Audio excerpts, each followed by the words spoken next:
दोस्तों, आज हम बनाएंगे हरियाली चिकेन। সবুজ পেস্ট বানানোর জন্য নিয়েছি এখানে আমি ধনেপাতা, তার সাথে দিলাম 3 কোয়া রসুন আর একটা গোটা গ্রিন চিলি। মিক্সির মুখটা আটকে দেওয়ার সাথে সাথে খুলে দিলাম, হয়ে গেল আমার ধনেপাতার পেস্ট। তারপরে ওই চিকেনের মধ্যে দিয়ে দিলাম ঘরে থাকাই কিছু মশলা দিলাম। প্রথমে দিলাম হচ্ছে নুন, তারপরে দিলাম সামান্য লঙ্কার গুঁড়ো, তার সাথে দিলাম সামান্য ধনের গুঁড়ো, আর এখানে আমি ঠিক হাফ কাপ মতো নিয়েছিলাম টক দই। চামচিকে সাইডে রেখে হাতের সাহায্যে সমস্তটাকে ভালোভাবে একটু মিশ্রণ করে নেব, যাতে চিকেনের মধ্যে প্রপারভাবে ম্যারিনেশনটা জমে যায়। এই মেয়েটা আগে রান্নার রও বুঝতো না, এখন সেই মেয়েটা একদম পারফেক্ট মশলা দিয়ে উইদাউট টেস্ট কিন্তু রান্না করে ফেলছে। ফ্রিজে আমার বাড়িতে সামান্য ছাতু ছিল, সেটাকেও আমি ইউটিলাইজ করলাম, আর তারপরেও আবার ভালোভাবে একটু ছাতুটার সাথে পুরো ব্যাটারটাতে মাখিয়ে নিলাম। চিকেন হরিয়ালি কাবাবের থেকে আমার ফেভারিট হচ্ছে চিকেন রেশমি কাবাব, বাট সেটাও একদিন বানাবো, তবে আজকে নয়, এইটাই তোমাদের সাথে শেয়ার করছি।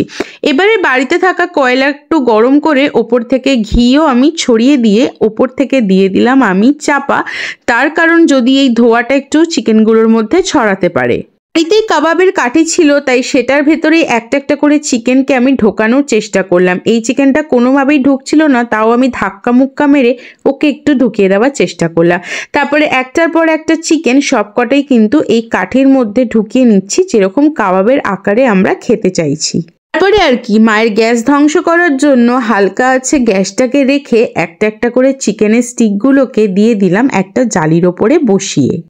একটা সাইড হালকা শেলো ফ্রাই হয়ে যাওয়ার পর আমি আরেকটা সাইড উল্টাতে গিয়ে কাঠিটাকে মাঝখান থেকে ফেললাম ভেঙে। মাঝখান থেকে পুড়ে গেছিলো, সেই কারণেই মনে হয় ভেঙে গেছিলো। তারপরে ওপর থেকে হালকা হালকা করে বাটার লাগিয়ে দেওয়ার চেষ্টা করলাম, কিন্তু বাটারটা গলেনি বলে না পুরো লোকগুলোর গায়ে গিয়ে জমেনি। তো আমি আবার কি করলাম, একটু নিজের বুদ্ধি ইউজ করে ওপর থেকে একটু ঘিও ছড়িয়ে দিলাম। আমার মনে হলো যে গ্যাসে করার থেকে উনুনে করাটা বেশি সুবিধা, কারণ গ্যাস খুব খারাপভাবে নষ্ট হচ্ছে, আর তার সাথে চিকেনটাকে ঠিকঠাকভাবে করতেও পারছিলাম না। তো এইখানে আমার চিকেন কাবাব হয়ে গেছিলো রেডি, তো সেগুলোকে আমি তুলে নিলাম। ওইটাই বললাম যে গ্যাস অনেকটাই খরচা হচ্ছিল, তো তারপরে বাকি যে চিকেনটা ছিল সেটাকে ননস্টিকে হালকা বাটার দিয়ে সেই চিকেনগুলোকে ধরে ধরে আমি একটা একটা করে এই ননস্টিকের মধ্যে দিয়ে দিলাম।